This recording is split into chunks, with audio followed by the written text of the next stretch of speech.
இது நமது அரண்மனைதானா, இல்லை நான் தவறுதலாக வேறு ஏதாவது கடைக்குள் நுழைந்து விட்டேனா? வணக்கம் மன்னர் வேந்தே. காலை வணக்கம். வாரும் மந்திரியாரே. மன்னா, என்ன இது? அரண்மனை முழுக்க ஒரே தெர்மாகோல் பெட்டிகளாக இருக்கின்றன. 10-15 குளிர்சாதன பெட்டிகளை வரிசையாக வைத்திருக்கிறீர்களே, எதற்காக? எல்லாம் கோடை வெப்பத்தை சமாளிப்பதற்காகத்தான். ஏதோ கோடையில் குளிர்ச்சியான உணவுகளை சாப்பிட வேண்டும் என்பதற்காக குளிர்சாதன பெட்டி. ஆனால் இந்த தெர்மாகோல்கள் எதற்காக மன்னா? மந்திரியாரே, என்னத்தான் கோடையை சமாளிப்பதற்காக பழங்களை வாங்கி வைத்து வெட்டி அப்படியே சாப்பிட்டாலும் சாப்பிட்ட மாதிரியே இல்லை.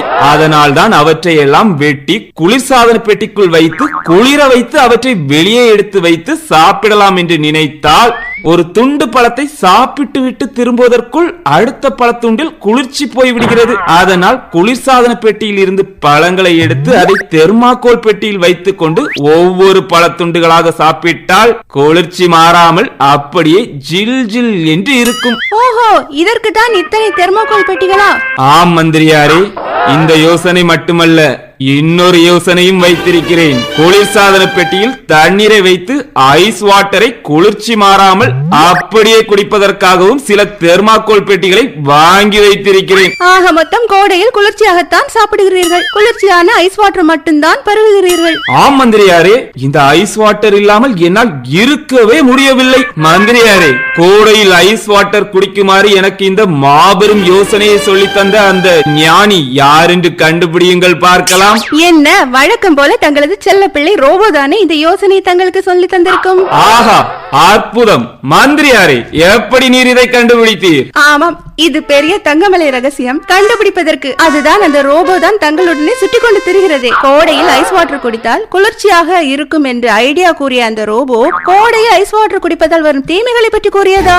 என்னடா இது புது கதையாக இருக்கிறது? இது புது கதையெல்லாம் இல்லை மன்னா, பழைய கதைதான். என்ன, நீங்கள் கேட்கவில்லை, அவ்வளவுதான். ஏ robo, come here. Yes boss, கூறுங்கள். கோடையில் ஐஸ் வாட்டர் குடித்தால் தீமை ஏற்படும் என்று மந்திரியார் கூறுகிறாரே, உண்மைதானா ரோபோ? பார்த்து சொல். சற்று பொறுங்கள், தேடி பார்த்து தங்களுக்கு தகவல் தருகிறேன். இதோ தகவல் ரெடி. இதோ பிரிண்ட் அவுட். எங்கே? இப்படித்தா? ஆஹா, ஆங்கிலமா?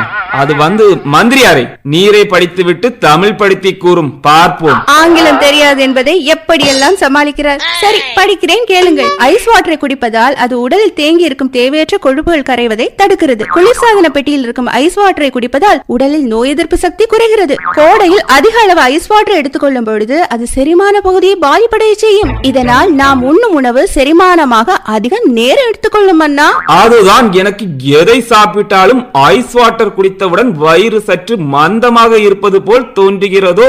தொடர்ந்து ஐஸ் வாட்டர் குடிப்பதால் பல்கூச்சம் ஏற்பட்டு வேற எந்த உணவை எடுத்துக்கொள்ள முடியாமல் போய்விடும். குளிர்ச்சியான தண்ணீரை அடிக்கடி அருந்துவதால் தொண்டை கரகரப்பு, மூக்கடைப்பு போன்றவை ஏற்பட்டு தொண்டை அழற்சி போன்ற பிரச்சனைகள் ஏற்படும் மன்னா. தொடர்ந்து குளிர்ச்சியான நீரை அருந்துவதால் தலையில் இருக்கும் நரம்புகள் கட்டுப்படுத்தப்படுகின்றன. இதனால் இதய துடிப்பு குறைகிறது என்று ஆய்வில் நிரூபிக்கப்பட்டுள்ளது. அப்போ இதயத்திற்கு பாதிப்பா? இந்த பாதிப்பை நான் எதிர்பார்க்கவில்லை.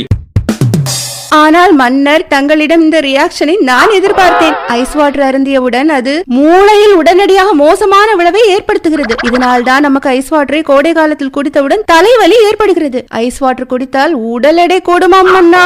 மந்திரி பாயிண்ட் எடுத்து வைக்கிறாரே, என்ன செய்வது? மந்திரியாரே, கோடை காலத்தில் ஐஸ் வாட்டர் என்ன மன்னர் குதிரையை போல கணக்கிறார்? ஆஹா, தொண்டை கட்டி கொண்டது போல் இருக்கிறது. பேச முடியவில்லை. ஐஸ் வாட்டர் தன் வேலையை காட்ட ஆரம்பித்து விட்டது. இனி கோடை காலத்தில் ஐஸ் வாட்டர் வேண்டுமா வேண்டாமா மன்னா? மன்னர் இடமிருந்து வலமாக தலையை அசைப்பதை வைத்து வேண்டாம் என்று எடுத்துக்கொள்ளலாம். யார் அங்கே? மன்னருக்கு சற்று வெந்நீர் எடுத்து வாருங்கள். என்ன, கொதிக்கும் கோடையில் கொதிக்கும் வெந்நீரா? ஐயோ!